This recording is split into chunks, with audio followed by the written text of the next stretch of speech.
Assalamualaikum warahmatullahi wabarakatuh. Selamat pagi, siang, sore, dan malam. Nah, kita kembali lagi di pemrograman web lanjut.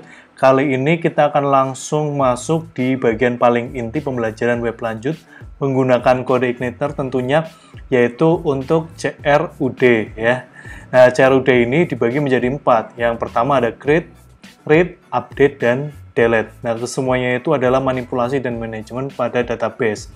Nah, kali ini kita akan mulai untuk yang paling mudah dulu ya, yaitu untuk pembacaan dari database ke dalam website. Nah, di sini saya sudah siapkan satu slide ya untuk sedikit pembahasan.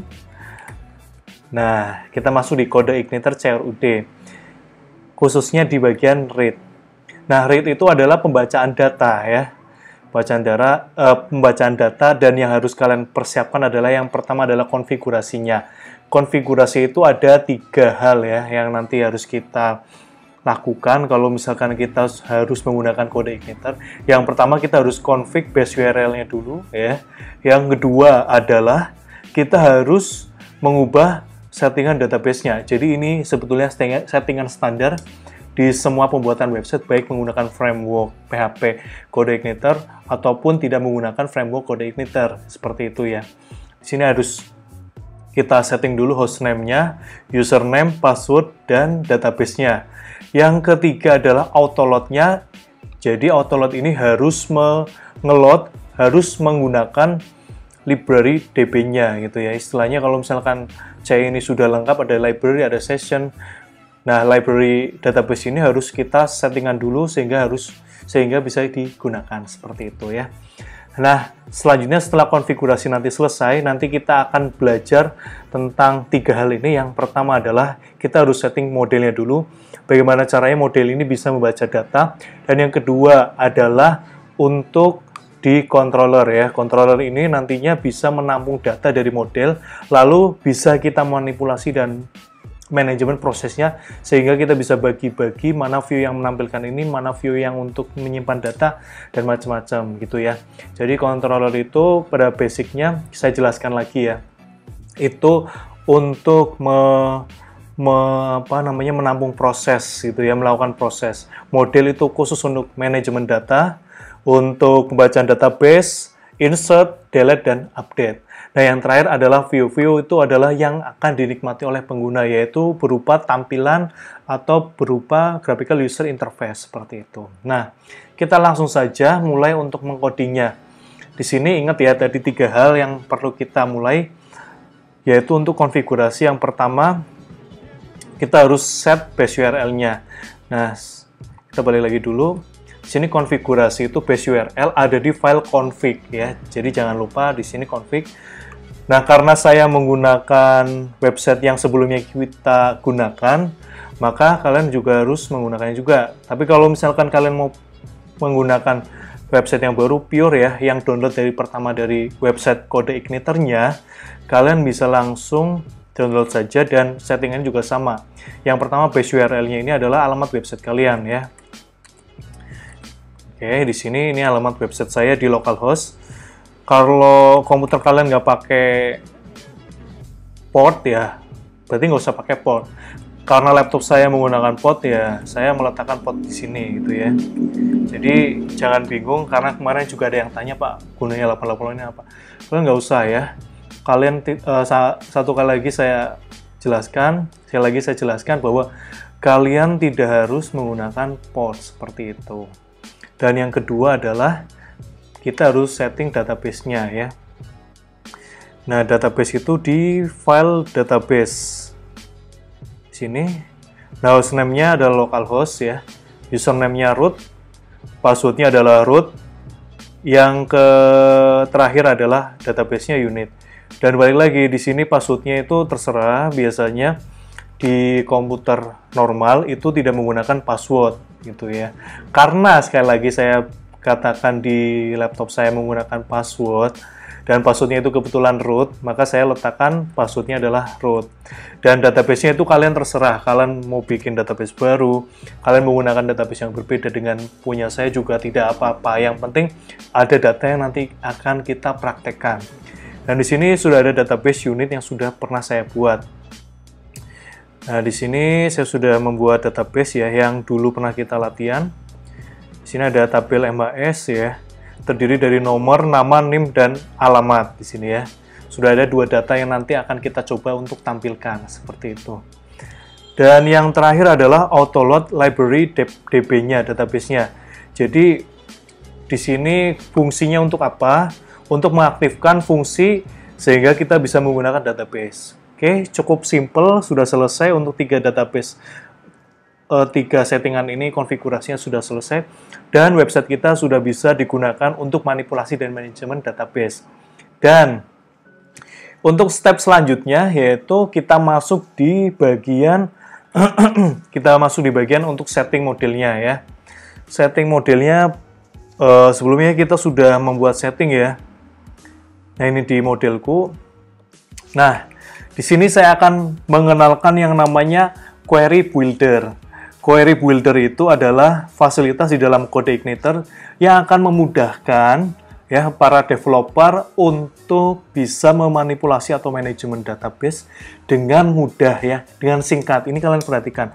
Kalau seperti ini kan sudah ada select from tabel gitu ya. Ini harus kita ketik manual. Nah, saya akan tunjukkan bagaimana untuk ketik yang tidak manualnya ya, yaitu menggunakan fitur Query Builder ya. Sekali lagi, saya akan berikan di sini komennya biar untuk catatan Query Builder pakai ya. Nah, kita langsung masuk di misalkan get data ya. Ini seperti ini. Ya, saya jujur kalau misalkan disuruh bikin web itu paling senang pakai CodeIgniter daripada native ya. Karena apa? Karena dia lebih cepat gitu. Kalau misalkan kita mau bikin website, lebih cepat, lebih praktis, tidak seperti native yang harus manual gitu ya. Tapi kalau misalnya pengen belajar dari awal, pengen belajar website, kalian harus mulai dari native dulu, baru masuk di framework PHP, entah CI, entah Laravel gitu ya. Dan di sini sebetulnya kita masukkan data nih juga nggak apa-apa ya. Variabelnya itu terserah kalian. Misalkan di sini saya pakai Shai ya. Oke ya, jadi saya pakai beberapa menggunakan variabel yang mungkin menggunakan bahasa Indonesia ya. Itu artinya apa? Itu artinya kalian bebas menggunakannya. Karena kebanyakan mahasiswa yang saya tahu itu saking bingungnya banyak perintah-perintah, dia tidak bisa membedakan mana perintah dan mana variabel yang bebas kalian gunakan namanya gitu ya. Jadi saya akan mulai saat ini menggunakan mungkin variabel yang menggunakan bahasa Indonesia mungkin agak nyeleneh gitu ya.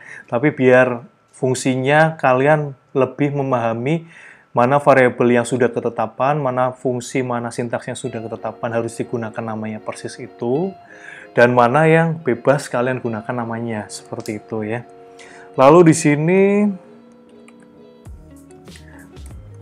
di sini kita menggunakan this ya. Ini diperhatikan kalau misalkan menggunakan Query Builder harus seperti ini. DB ya. Lalu di sini kita pakai fungsi get ya. Lalu langsung saja menggunakan tabelnya. Ingat di sini variabelnya bebas ya. Saya menggunakan tabel ya, bukan table ya. Table kan menggunakan bahasa Inggris, jadi bebas.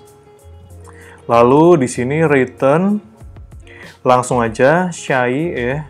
Kalian bebas menggunakan nama kalian atau menggunakan variabel yang normal, data atau apa gitu ya. Data nih juga nggak apa-apa, bebas ya.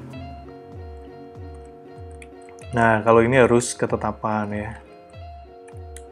Harus sama persis gitu. Nah, ini sudah bisa untuk menampilkan data dari database ya. Tapi kita mending lengkapi saja ya. Sehingga kita tidak usah menuliskan ulang ya kodingan-kodingan yang lainnya. Nah, di sini saya bikin ini satu model ini untuk menampilkan data. Kalau ini satu model untuk mengirimkan data ke database gitu ya. Oke, Shai gini ya.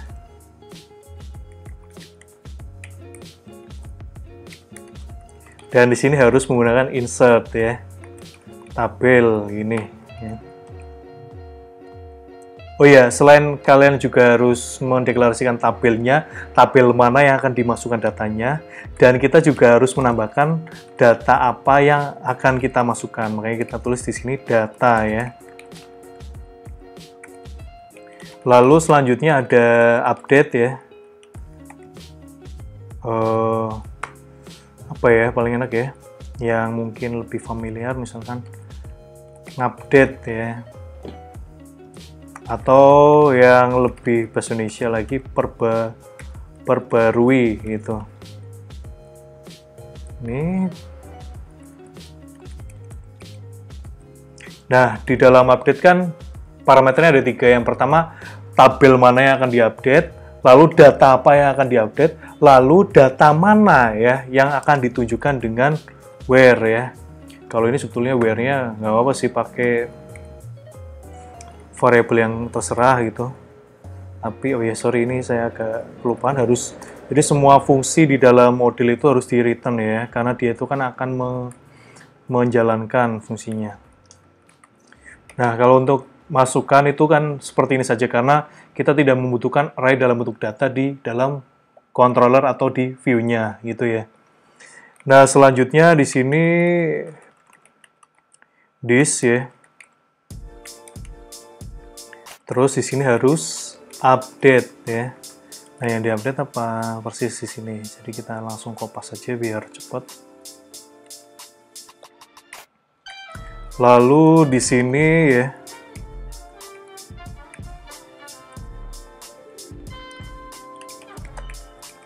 Lalu CRUD ada create, read, update, dan yang terakhir adalah ada delete, atau sini kita bikin fungsinya hapus ya. Oke, untuk menghapus itu sebetulnya tidak usah menggunakan data ya, hanya membutuhkan tabel mana yang akan dihapus, lalu row yang mana yang keberapa yang harus dihapus, dan row yang mana itu ditunjukkan dengan where gitu ya.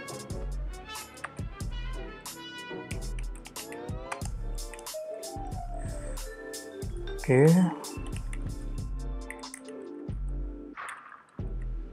Oh ya, kalian juga bisa membuat model untuk join tabel ya. Jadi nggak harus seperti ini. Ada juga pakai join itu. Cuman nanti mungkin kita pelajari di video yang lain, atau mungkin kalau misalkan ada yang nanya langsung. Oke, seperti ini saja ya. Cukup simple ya, mudah-mudahan paham untuk membuat modelnya. Dan selanjutnya kita langsung saja buat di controller ya. Kita kemarin controllernya apa? Jangan lupa kalau misalnya mau set controller itu ya, harus di roots ya. Default controller adalah hal utama.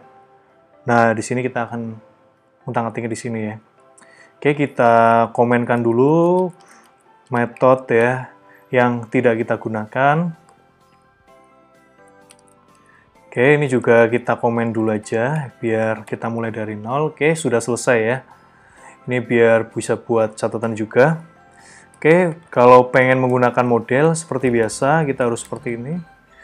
Di slot model, model apa ya? Model dengan nama modelku. Sama dengan yang ada di sini. Lalu kita akan menampung data MHS ya.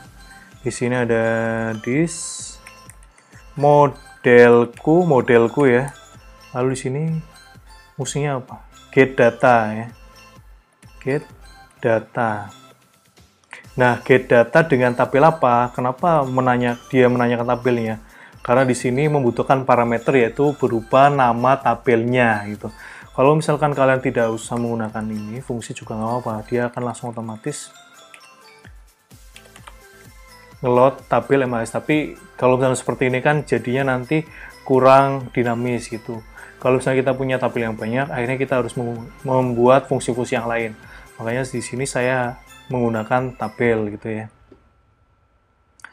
Oke, di sini get data ya. Tabelnya MHS ya. Tetap mengikuti yang ada di sini. Oke, dengan ini sudah ya. Datanya sudah kita tampung. Nah, selanjutnya datanya ini sebelum kita kirimkan harus dalam bentuk array terlebih dahulu ya. Nah, Datanya apa? Misalkan kita bikin di sini datamu ya, bebas saja ya. Tapi harusnya sih data MHS gitu. Oke, saya sesuaikan aja, tapi biar kalian nggak bingung ya pakai datamu. Karena nanti kalian akan tahu perbedaannya seperti apa. Nah, kalau sudah langsung aja di load di view ya. Nah, view-nya apa? Di sini ada dua yang harus kita isi. Yang pertama, view-nya itu di file apa? Kita akan coba tampilkan di dalam view home ya. Lalu di sini kita mengirimkan data dengan menambahkan koma data ya. Jadi mengirimkan datanya itu adalah yang ada di sini gitu. Kalau misalkan kalian punya data yang banyak gitu ya. Misalkan di sini kita bikin data pegawai gitu ya.